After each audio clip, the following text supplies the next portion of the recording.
আজকের দিনও 88 জন থেকে লাগাইয়া ও কলমদর হাবিব যাবে এই দিনের খাস থেকে আজকের দিনে সরছই না।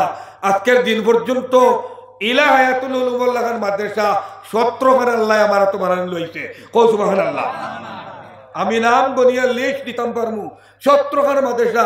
এখান থেকে যখন ভাগিয়ে দেওয়া লাগছে তখন দম লইছি না, 17 খান মাদ্রাসা আল্লাহ করান লইছে।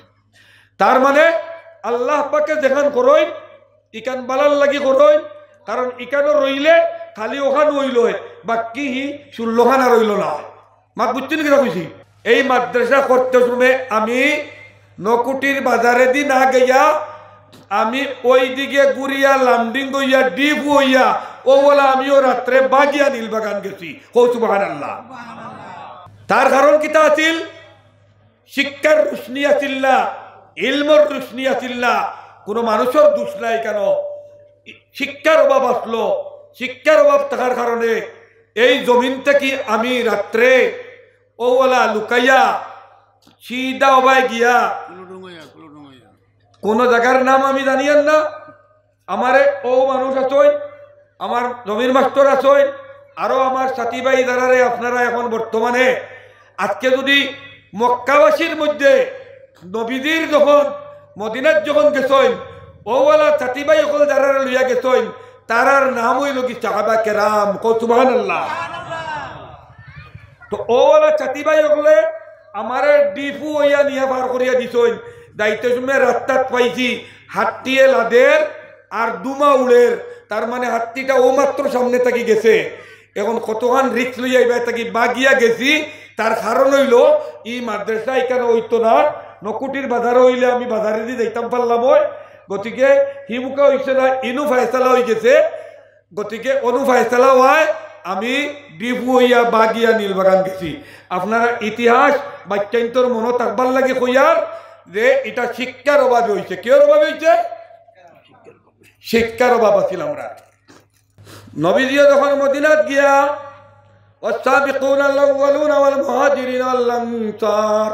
যখন নবীজি মদিনাত যখন যাওয়ার পরে মদিনাবাসী যখন আল্লাহর নবীরে সহায় করলা, মদিনাবাসী যখন হর অবস্থাত আল্লাহর নবীর সঙ্গী হইয়া তারা আল্লাহর নবীরে দিনের খাবার মধ্যে মদিনাবাসী যখন সাথ দিলা, মদিনাবাসী যখন সাথ দেওয়ার লগে লগে তখন আল্লাহ তাবারক ওয়া তাআলা দিনরে বিজয় করলো, দিনরে বিজয় করলো। অর্থাৎ মক্কাবাসী মক্কারে বিজয় করলো, বয়তুল্লাহরে বিজয় করলো। বয়তুল্লাহ তখন মানে হজ করা বন্ধ আছিল, মানে হজ করা বন্ধ আছিল।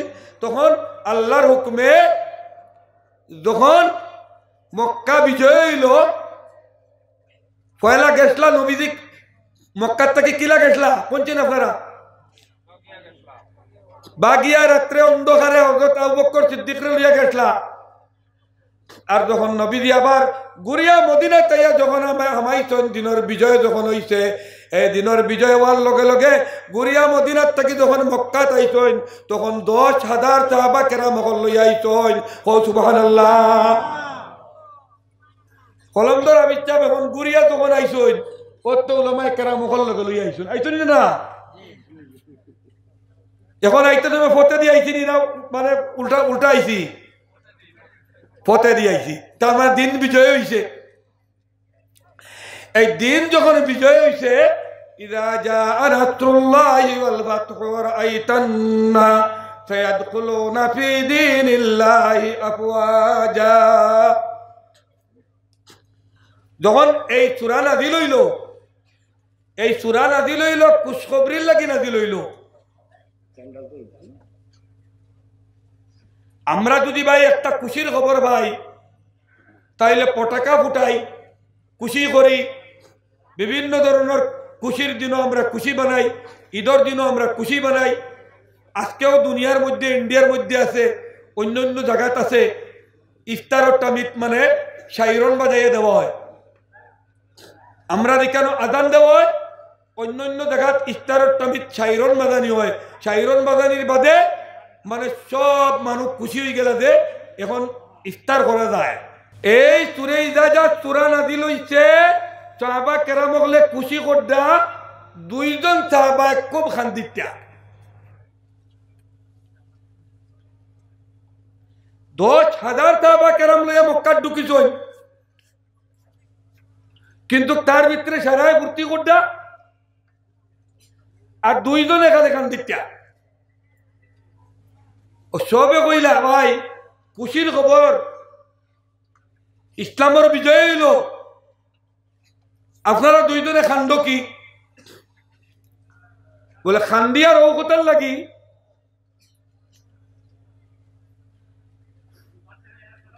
আপনার সামনে একটা কথা আমি কইয়া, দুনিয়ার সমস্ত মানুষরে বানানি হইছে মানে মাটি দিয়া, সাধারণ মাটি দিয়া, বুঝছেন কিটা কইছি? আর নবী রাসূল পেগম্বর তারারে বানানি হইছে বেহেশত থেকে মাটি আনিয়া। কও সুবহানাল্লাহ। এটা সব মৌলানা সব আলিম আপনারা কইতা না, আমি কইলেছি আমার একটা রাগ উঠাই গিয়া মানে ও কইলেছি আর কি। মাত কিটা কইছি বুঝছো নি? দুনিয়ার যত মানুষ, আদম আলাইহিস সালাম মানুষ নানি, ইনসান নানি, মুসা আলাইহিস সালাম ইনসান নানি, ঈসা আলাইহিস সালাম ইনসান নানি, সব মানুষ তো। মুহাম্মদ সাল্লাল্লাহু আলাইহি সাল্লাম মানুষ নানি, আমরা আল্লাহর মানুষ তো। কিন্তু বাকি সারা মানুষ বানানি হইছে সাধারণ মাটি দিয়া, আর নবী রাসূল হলরে বানানি হইছে বেহেশত থেকে, জান্নাত থেকে মাটি দিয়া। সুবহানাল্লাহ। এতে দেখা গেছে মানুষ কইলে গুনাহ করা লাগবো, মানুষ কইলে গুনাহ হইব, মানুষ কইলে খাতা কসুর হইব, কিন্তু নবী রাসূলের কোনো গুনাহ খাতা কসুর কিচ্ছু নাই। তার ডিফারেন্স হইল আমরা সাধারণ মাটি দিয়া আর টানটান্ডে বেহেশতর মাটি দিয়া। বুঝছেন কিটা কইছি? তারার কোনো গুনাহ নাই। তারার যদি কোনো গুনাহ নাই তে আল্লাহ তাবারক ওয়া তাআলা কিতার লাগে কইলা, ইযা জা নাসরুল্লাহি ওয়াল ফাতহু ওয়া রাআইতান নাস ইয়াদখুলুনা ফি দীনিল্লাহি আফওয়াজা ফাসাব্বিহ বিহামদি রাব্বিকা ওয়াস্তাগফিরহু ইন্নাহু কানা তাওয়াবা। হে মুহাম্মদ সাল্লাল্লাহু আলাইহি ওয়াসাল্লাম, তুমি তফসি তিলাওয়াত করো, তফসি পড়ো তোমার রবের নামে, আর ইস্তেগফার করো। এখন ইস্তেগফার তো গুনাহ করলে করইন, এখন বেগুনাহ নবী দুদিন যে তার উপরে ইস্তেগফার না দিল হইল কিতার লাগি। কও সুবহানাল্লাহ। মাত কিতা কইছি বুঝছো নি? ও আমরা 2 জন সাহাবা খান্দিয়ার তার লাগি যে নবীর উপরে ইস্তেগফার নাযিল করে দিলে আল্লাহ, তে আমরা কিতা মাত বুঝছো নি কিতা কইছি? যে নবীর উপরে দুদিন, নবীরে দুদিন আদেশ করলা যে তুমি তফসি পড়ো আর তোমার রবর ইস্তেগফার পড়ো। নবী তো কোনো গুনাহগার নাই, নবী তো জান্নাতের সার্টিফিকেট পানেওয়ালা, তে নবীরে ইস্তেগফার কিতার লাগে কইলা? আমার ভাই হল, আমার বুজুর্গ হল, আমার আস্তা বাচ্চাটা উঠিয়া আমারে মানে কথাগুলা লম্বা ভাই লিখে গিয়া। যাই হোক, আমরা গুনাহগার। আজকে আমরা মক্কা বিজয় হওয়ার বাদে যখন 10,000 সাহাবা লইয়া আল্লাহর নবী যখন খুশি করাত আইসই, তখন এই আল্লাহর এই আয়াত যখন নাজিল হইছে, আয়াত যখন নাজিল হওয়ার বাদে যখন মানে 2 জন সাহাবা খান্দিলা যে নবীজির উপরে ইস্তেগফার নাজিল হয়ে গেছে, নবীজি বেগুনাহ আর আমরা তো কিতা, আমরা তো সাহাবা সাধারণ মানুষ, গতিকে আমরা খান্দিয়া।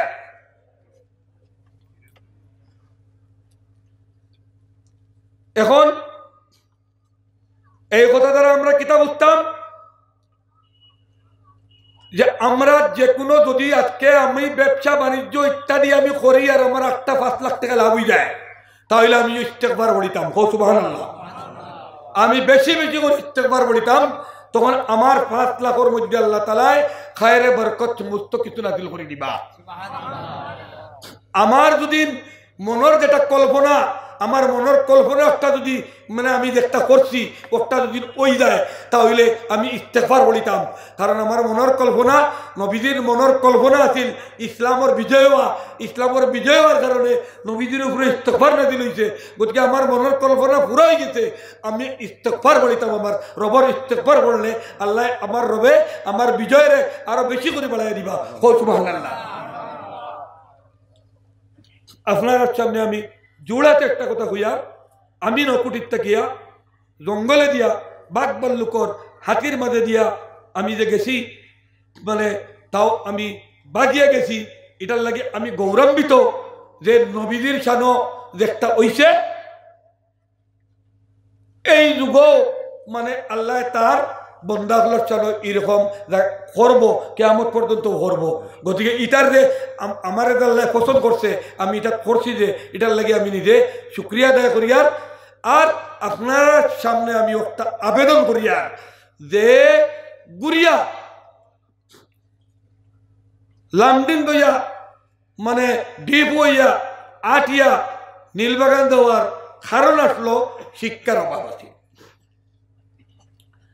গতিকে এই মুদরসার যদি আপনারা ছাড়া আমার লগে থাকই, তাইলে এই মুদরসারে আমি একটা মডেল মানে মাদ্রাসা হিসাবে, এটা একটা মানে একাডেমি, মানে যেটা নাকি শিক্ষা অবিহীনে, ইয়াদ রাখুন জানি আনেওয়ালা জেনারেশনকে হইয়ার বয়স যথেষ্ট হয়েছে, 64 কম নাই, 63 বছর নবীজি বাঁচিস। গতিকে